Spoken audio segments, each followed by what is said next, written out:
ITB syndrome is one of the most common injuries affecting people training for a half or full marathon.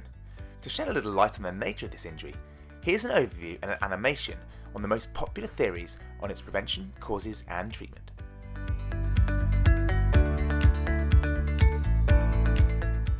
The iliotibial band, or the ITB, is located down the side of the leg, here.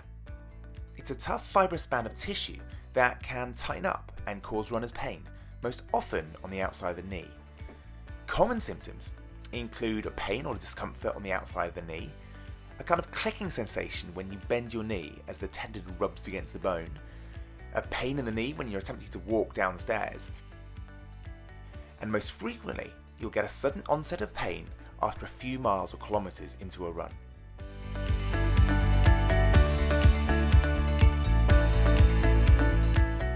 The common causes of ITB syndrome are much debated, but most therapists believe that if you increase your mileage too soon, you wear the incorrect footwear for your running gait, and most likely of all, if you suffer from a muscular imbalance, such as weak glutes or non-firing glute muscles, then you are at particular risk of picking up this painful and stubborn injury.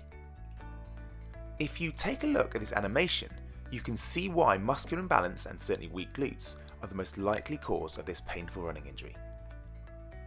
This muscle, known as the TFL or tensor fasciae lata, is the muscle from where the ITB originates.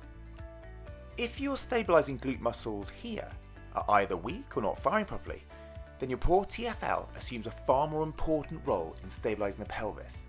A job it can do, it's just not very good at it.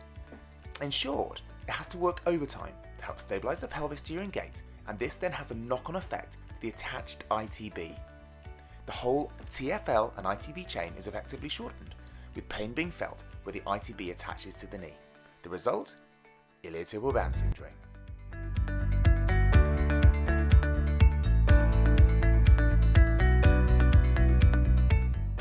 Firstly, if you suspect you may have ITB syndrome, it's a good idea to make an appointment with a physiotherapist who will be able to confirm your suspicions. On diagnosis, a physio will then be able to fully assess you and find out where your muscular imbalances are. From there, they can then advise you on which stretches and exercises will help you get back on the road. Although many exercises you'll be prescribed can be found in the GH Training video library, a physiotherapist will be in the best position to offer you highly specific advice based on your individual biomechanics. Above all, do the exercises.